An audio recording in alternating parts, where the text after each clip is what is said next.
All right. Hi, everybody. Welcome to our first TCOYD Live. I am Dr. Jeremy Pettus. Dr. Steve Edelman. And so what's really cool about this, we have this really great setup now, these microphones, these lights, all this stuff going on. And we've found a way that we can stream this to multiple platforms at the same time. So you can be watching this right now on Facebook, on YouTube, Twitter, LinkedIn, or Instagram. And that all funnels to us. So if you write a comment on any of those platforms, we'll be able to see it. So you can just say, comment, we love you guys or whatever, or ask a question. And at the end of our little presentation on COVID and diabetes, we'll answer those questions. And we also got these fancy microphones because, do you want to tell them why? Yeah. We're starting a podcast series this year. It's going to be in our library. And so we're recording it, and it'll be played later, but also be able to be accessed at any time. Yeah. I'm excited about the podcasting. A lot of people have asked, maybe 6 people have asked, hey, you guys going to do a podcast? Yeah. And, I'm glad that we're finally going to do that. So what's the topic today? We're talking about COVID and diabetes. And, I realize that a lot of people are sick of COVID, literally, but it's something that just obviously isn't going away with Omicron. It's everywhere. And people with diabetes still have a lot of questions. How does this affect me specifically as somebody living with diabetes? And the last thing I'll say, I'll let you jump in, is that we did a little dose of Dr. E&P where I described my situation where I actually had COVID. I got it in early January. Thankfully, did very well with it. Had it for a couple days of symptoms. I'm obviously vaccinated, so I was thankful I had a really mild course. But it was frightening even for me. When I got it, my gosh, I have diabetes. This is something I've been worried about for a long time. How am I going to do? What should I do now that I'm sick? Who else do I, need to tell? Isolation, all these things are still coming up and they're still confusing. So that's why we're hoping to shed some light and just address some major or kind of common questions that come up with COVID. Yeah. And one thing that struck me from that dose of Dr. E&P, which you can see on our website, you felt guilty when you first got it, like you did something wrong. Mm-hmm. And I think that's something that I think we did our calculations here. We did a lot of research for this TCOYD Live, but 1 out of 4 Americans have gotten COVID. Yeah. I mean, the numbers are really staggering now. So we have, you want to read some of these? Yeah. It's interesting to give you the most up-to-date numbers, and, everything changes with COVID data. But in the US, there's been 77 million people who have developed COVID-19 in one variant or another. And sadly, over 900,000 people have passed that have been due to COVID. And most of the cases nowadays are Omicron. And it's clear that, we'll talk about this more. If you're vaccinated and boosted, you have a better outcome. However, when you look at the number of people who have passed away from Omicron, it's even higher than the previous variants, because there's so many people getting Omicron. Right. It's important to make that distinction. Yes. It's less deadly. However, it's infecting more people, so it's actually killed more people. Yeah. And the other thing I just want to say is that there's more and more data coming out that anybody who got COVID, whether you're vaccinated or you were not vaccinated, you have natural immunity. And that natural immunity is very protective. We just don't know how long that natural immunity stays protective. Yeah. And I'm hopeful, because for everybody that's been vaccinated, everybody that had COVID, we're getting to the level of herd immunity. That's my theory. Whether you're vaccinated, or you got herd or you got natural, the more people that have these antibodies that attack COVID, the better off we're going to be. So yeah, we were talking, we see these numbers, 77 million people in the US. It's hard to get your head around, like, what does that really mean? So I think putting it in those terms, 1 out of 4, 1 out of 5 people, that's a lot.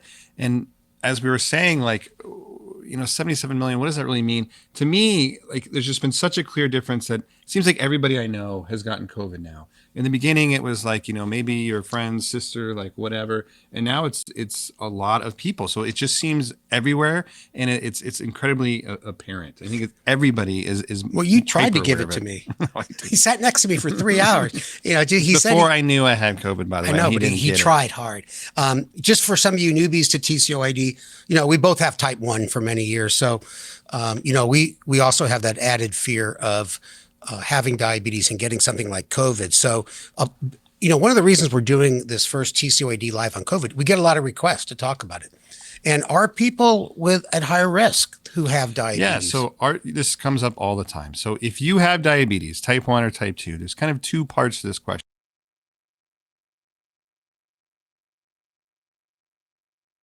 COVID, are you at a higher risk of complications or hospitalization or death? And COVID, these were unknown questions. There became a lot of information around type 2 diabetes, that people with type 2 diabetes didn't do well. Type 1s, we really didn't have any data on.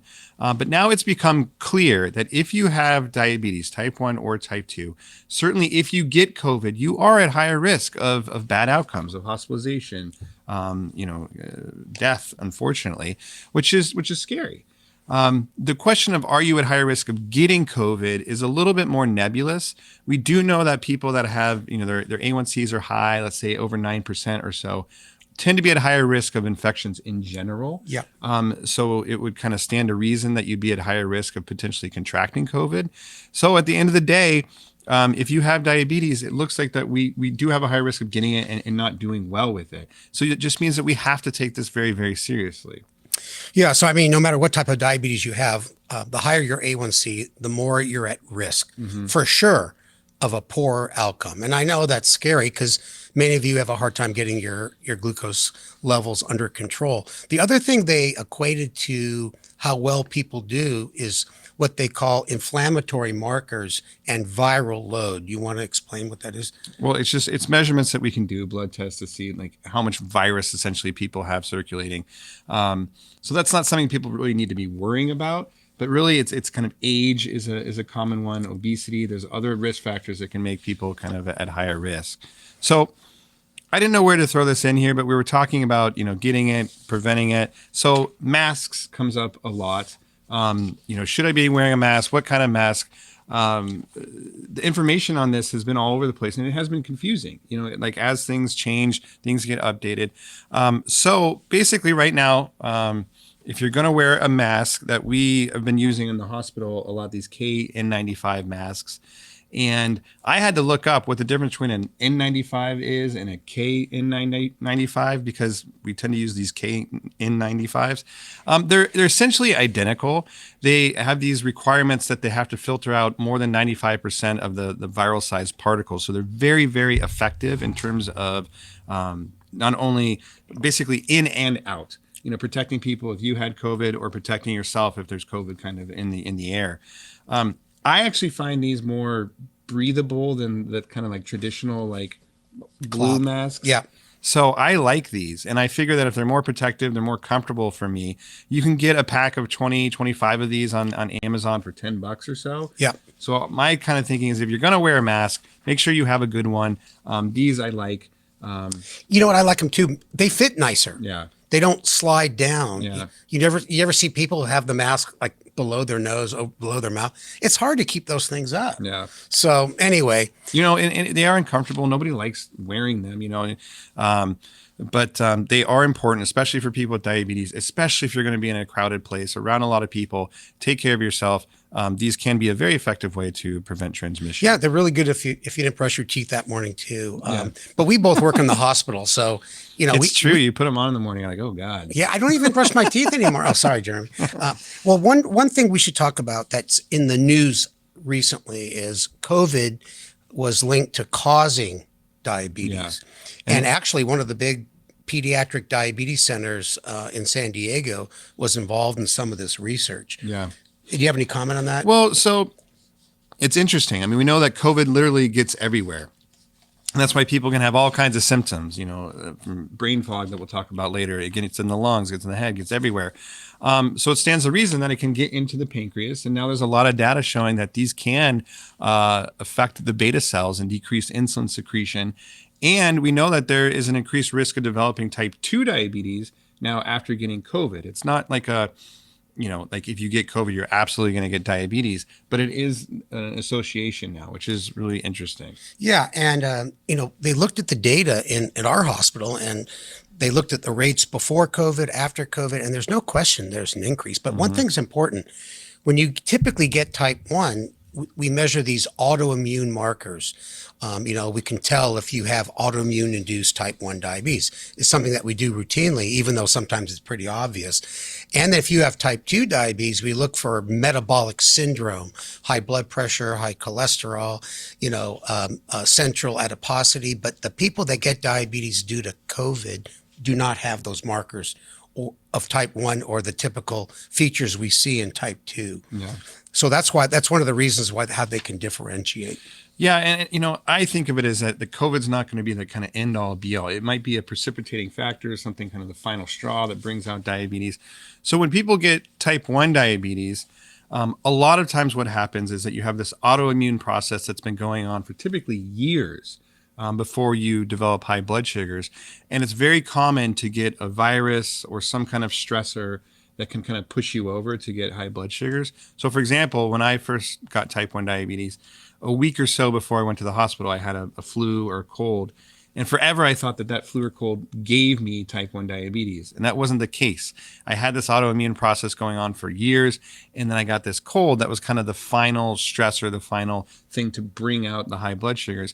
And COVID could do a lot of the same things. Same for type 2. Same for type 2. So if you got COVID and a week later you got type 1 diabetes, I wouldn't say that COVID gave you type 1 diabetes, but it might have been just kind of you're stressed, your blood sugars went up and it kind of unmasked it.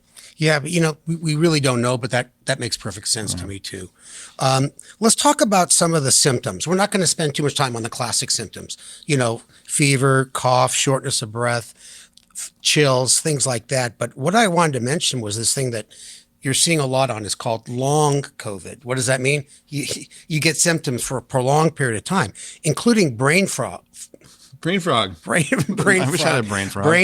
Brain fog, which we'll talk a little bit more in detail. But also, we know that these symptoms can last for months, and it's kind of strange that you can't really predict if you're going to have prolonged symptoms or not, and it's causing people a lot of grief. Well, yeah, I was going to say again, my course was very typical. I had the fever, like mild shortness of breath, body aches, all those kinds that you're kind of expecting, but I did have this brain fog, which I guess is the best descriptor of it, but it was just very difficult to concentrate, feeling like, I just couldn't read emails. I found myself kind of standing in a room blankly for a while.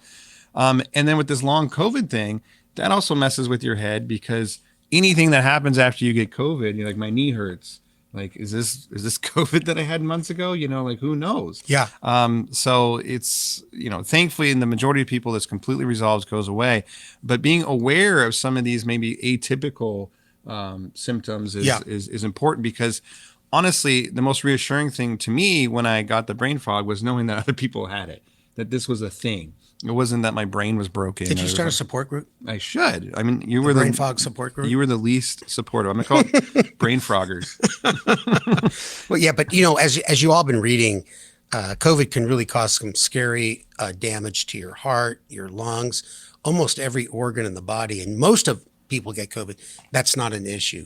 But the brain, they have all kinds of theories. It has something to do with blood flow, that reduced blood flow in the brain, and the sicker you are from COVID, the higher your chance of getting brain fog and the longer it may stick around. And so it's one of those things where there's no therapy at the time. I read all kinds of things about potential therapies, but it's good that folks know about it. They're studying it and they're studying potential therapies. Yeah. So this might be a good time to talk about, we're talking about symptoms. Well, what do you do if you have symptoms? When do you test? How should you test? All those kinds of things. Because right now, everybody's playing this game of I'm getting sick. Is this COVID? Is this a cold? What is this? So really, these home antigen tests are good if you have symptoms. There's something that you should use, like if you're symptomatic, you have, a fever, you're short of breath, whatever. These can be hard to get. It's getting a little bit easier. For a while, they were just sold out everywhere, but you can find them at CVS, things like that. You can also go online to the government website and I think get a total of 4 kits, I think, per household. Yeah, is it? I just got my 4. I just got mine. It took a while. But I finally got them. Yeah. So those are really useful to use if you have symptoms. I really wouldn't recommend using those if you had an exposure, yesterday you met somebody who tested positive, whatever, and you're not symptomatic. Save those until you have symptoms. They can be really, really helpful. The other thing is to go into one of these, a clinic and actually get a PCR test, which is more accurate. You can't do that at home. So basically, if you have these symptoms, if you think you have COVID, get tested. And then if you are positive, we'll talk a little bit later about treatment and, what to do about it. Yeah. When I visit my mother in her nursing home, they do require at least one COVID test, and they accept antigen that you just take a picture of it. So even though there's no symptoms. So right. And that's the other thing, the rules are different everywhere. I have a kid in preschool, and every once in a while we have to, do a home antigen test. And it seems like it's all over the place with the rules and recommendations. But these tests are effective and very, very easy to do. So before we talk about treatment, if you have COVID, we should back up a little bit and talk about prevention. Sure. Specifically vaccines. And there anything you want to say about that? Well, I think that, there's, as we have 3 vaccines: the Moderna, the Pfizer, the Johnson & Johnson, and both the Pfizer and the Moderna are, getting a reputation of being slightly more effective. And then there's, of course, the booster shots. And there's other vaccines that are coming that are specifically designed for the Omicron, and also that do not work in the typical messenger RNA way. So I don't know. Do you have anything you want to add? Yeah, there? I think, it's important because they are looking at these newer vaccines specific to Omicron, which brings up the question, well, do the current vaccines work against Omicron? And the answer is yes. So they do tend to decrease the risk of getting Omicron, certainly reduce the risk of complications, of morbidity, of going to the hospital if you're vaccinated. You still can get breakthrough infections, obviously, like I did. So it's not 100% that you're not going to get it, but it definitely works against Omicron. And that leads us also to, people say, well, should I get boosted? And personally, I think we need to get rid of the term boosted. To me, it's either you're fully vaccinated or you're not. And, it's unlike any other vaccine we have, nobody opts out of the 3rd shot of hepatitis B. It is just a series. You need to do it. So if you haven't been, boosted or gotten your 3rd dose, then you really aren't fully vaccinated. So that's something to consider. And we don't know going forward how often people do I need a 4th dose? Yeah. Is this going to be a yearly thing? That still remains to be seen. Down to age 5, people can be vaccinated now. Right. The younger group, less than 5, they're actively doing clinical trials, which I've heard have actually been extended because they found that kids require a 3rd dose. So it's not even going to be called like a booster. It's just going to be the kids series is going to be 3 doses, which makes me think that should be the dose kind of for all of us as well. Yeah, they almost approved it down to 6 months of age, but they found the dose wasn't high enough, and now they're repeating the studies. But I think one thing that's worth repeating that I said earlier, there's more and more data coming out on natural immunity, that once you've had COVID, you develop these antibodies that attack any other type of infections from COVID. And certain countries, Israel, the United Kingdom, they routinely measure antibodies towards COVID to find out if someone's at risk, if they need a boost. Sorry, I use that word. If they need to finalize their vaccine status. So I do think we need more antibody testing personally. And I think that could help make people feel a little bit safe. I still wonder why I didn't get it. Sitting next to you for 3 hours, and you were like COVID beads of sweat were coming off your forehead. I know you tested he tested with the antigen. Yeah, that day. And I was negative. He tested more than once. Yeah. And it was negative. So I didn't get it. And who knows why? I tested right afterwards and a couple times. So anyway. So let's talk about treatments. Yeah. So this kind of leads me to, remembering what happened with me, tested positive.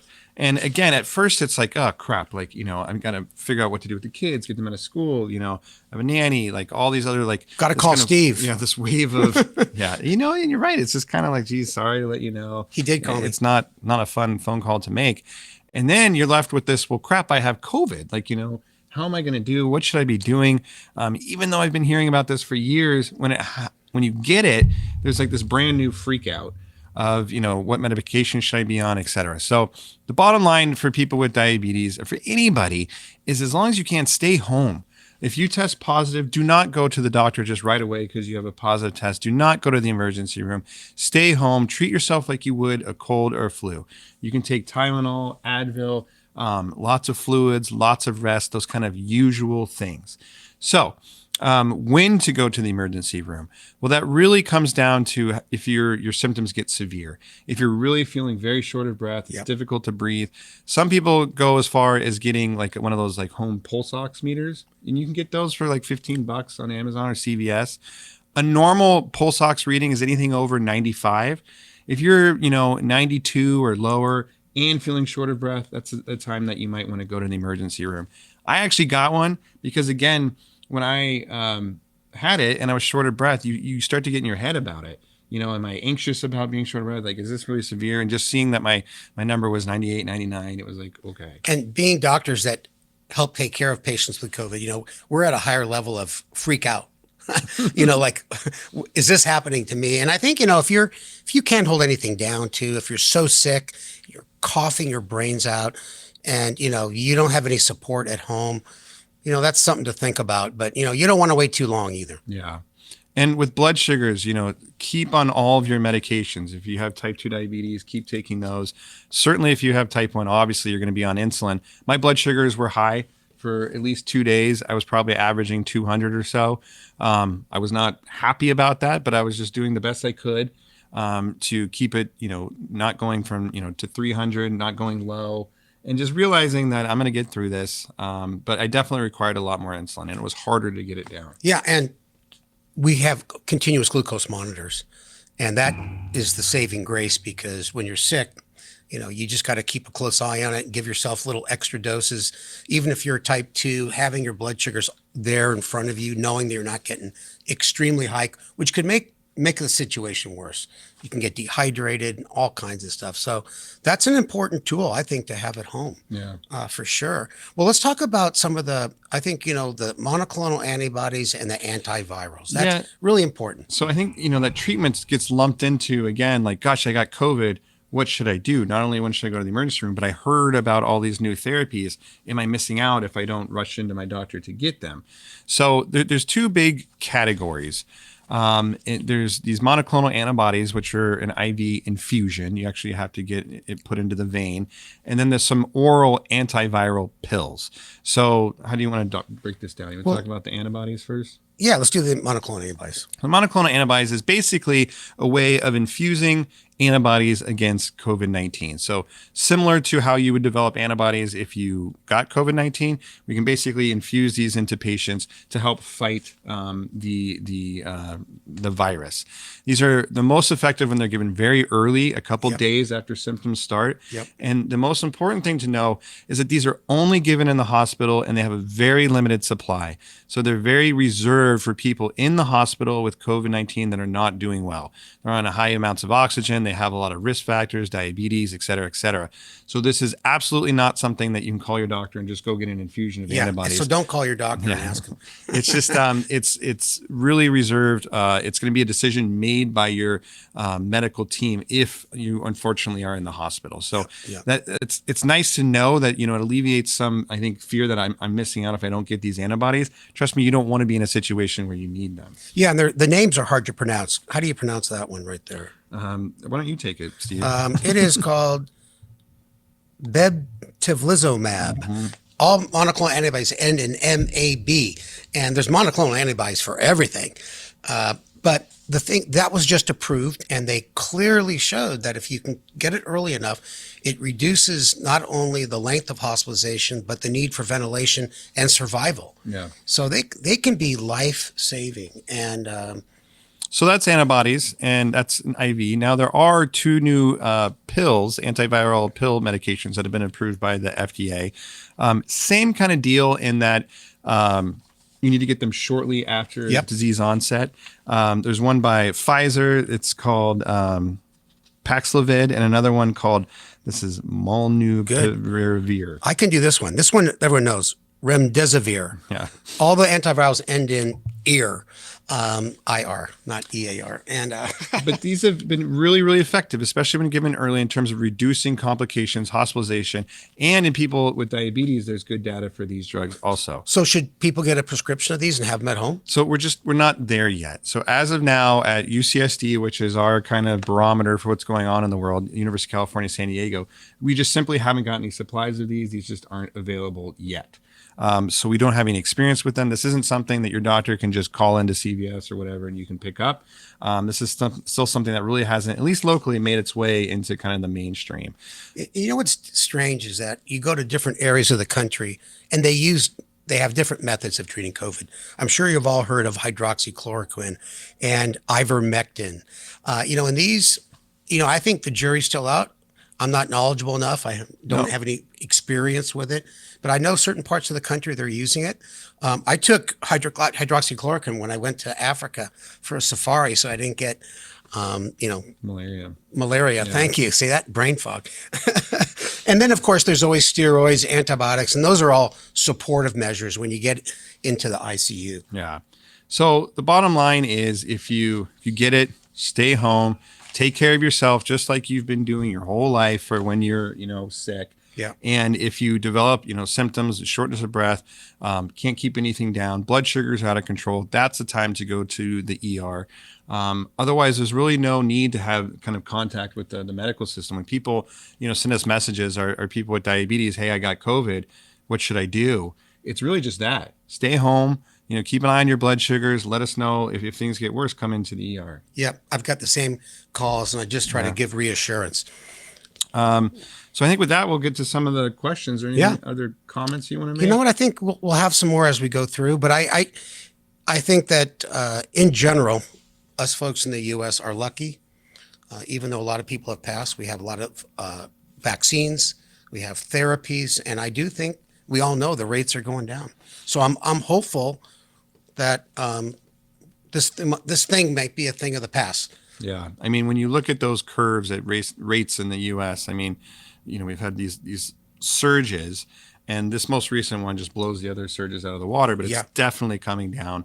And you can't help but say, like, gosh, we're almost through this. We've been saying that for years now. But it's nice to be, sitting here. Yeah. We have vaccines, we have these treatments, we have masks, these things that all work. And, again, experiencing COVID, it's nice to be on the other side of it. We have a lot of data now with diabetes, which is also helpful. Yeah, it may turn out that we need a yearly flu shot. We may need a yearly COVID vaccine shot. We just don't know. But as long as we can get back to our normal situation or near normal. Yeah. All right. So here are some of our Q&A questions. Are diabetics more susceptible to long COVID? I don't know. Do you know? Yeah. Well, the answer is yes. If your COVID goes to an advanced state, so if you get really sick, if you get hospitalized, your chances of getting long COVID are greater than someone who doesn't have diabetes. Unfortunately, the same thing comes down to people with comorbid conditions. Comorbid, it's a common medical phrase. But if you have heart disease, if you have obesity, if you have poorly controlled diabetes, if you have kidney disease, so it just puts you at risk for other, I would say, side effects of COVID. And that one of those is long COVID. So this is a great one. Any tips on working out while wearing masks? So this is a thing, I hate wearing a mask and working out. It's really hard for me. So my thing is I would go to the gym, lift weights, maybe do cardio. And for a while, you had to wear a mask during everything. And I literally couldn't do it. I just would get really short of breath, whatever. So now they have this rule at our local gyms that, when you're actively doing something, you can take off your mask if you're lifting weights or you're on an exercise bike. So I find that helpful if I'm actually just, not wearing a mask when I'm exerting myself. The more that you can do outside, running, swimming, or Pelotoning at home, I know that's what you do. Easy for us to say. We live in San Diego. Yeah. So finding something that you can do and be comfortable with, if you can't wear a mask when you do it, limit your exposure of the people that you're around when you are working out. These little hole punchers you can buy. You can do that to your mask. No, don't do that. I'm kidding. Totally kidding. Yeah, it's tough. Very tough. And it's tough to compete in sports, especially indoors. So, Yeah. Any tips you have, please put them on our website. So this person says, do you mind sharing where you got COVID from? I've been a hermit staying away from big activities, but it's getting tough. And here's the thing, I have no idea. And that is something different about Omicron, I think, also, that people used to kind of be able to easily pinpoint, oh, this person had it, or, well, yeah, I went to this like concert or whatever. I was doing, very normal, mild things, going to stores, whatever, wearing my mask, etc. So I really don't know the source. Yeah, but Jeremy gets around. No, I mean, he has two small boys. They go to school. He goes to a coffee shop 2 or 3 times a day, Taco Bell to get his Baja Blast. He works in the hospital. I'm being serious. He works with patients that are involved in clinical studies. So you had a lot of chances to get it, but you have no clue. Well, my theory is that I got it from Steve. That's why you didn't get it. But no, I don't know. And so, when you're saying, but this is a good thing, like, I've been a hermit. A lot of people have been so fearful of it, staying away, kind of completely avoiding it. Again, the better news is that Omicron is a less severe variant. Vaccines are effective. Masks are helpful. So you got to do what you got to do, and you got to find your own balance. And not focusing on who gave it to you or where you got it. It's just like getting diabetes. A lot of people beat themselves up and say, why did I get diabetes? Sometimes SHIT happens, Mm-hmm. Or you got it from Steve. Should we look into getting the 4th shot? So, right now there's no recommendations for getting a 4th shot. I'm sure we'll be hearing soon some recommendations on when that should be. And as you mentioned, this ultimately will probably eventually rolled out into some kind of ongoing recommendation of yearly or whatever. But I know other countries have started kind of doing this, and there's no recommendation, or, we haven't gotten our 4th shot. I have no plan to as of yet. Yeah, and I'm hoping they bring in antibodies testing. Yeah. That will pretty much tell you if you need another vaccine boost. Any interactions of COVID treatments with metformin? And maybe we could broaden that out to any diabetes drugs. Are there problems you've heard with anything? I have not heard of any problems, and I've actually seen things written.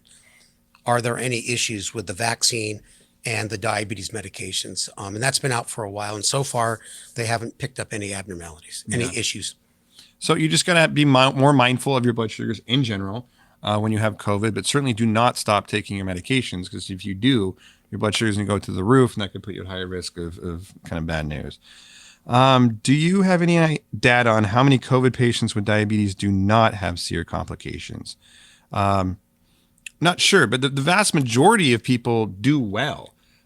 So if you have, diabetes, your risk of hospitalization goes up, 2-4-fold, something like that, but it isn't 100%. So I don't want people out there thinking I have diabetes. If I get COVID, I'm going to the hospital. It's not true. You're just at a higher risk than somebody without diabetes. Yeah. I mean, you actually published on this a little bit earlier, but I could tell you for sure, the vast majority of people with diabetes who get COVID do not get severely ill. Mm-hmm. But especially with Omicron. Yeah. And the ones that do, they might be higher numbers than other people with the same age, the same weight, the same sex, but without diabetes. But still, your chances of not getting sick are much better than getting sick. Yeah.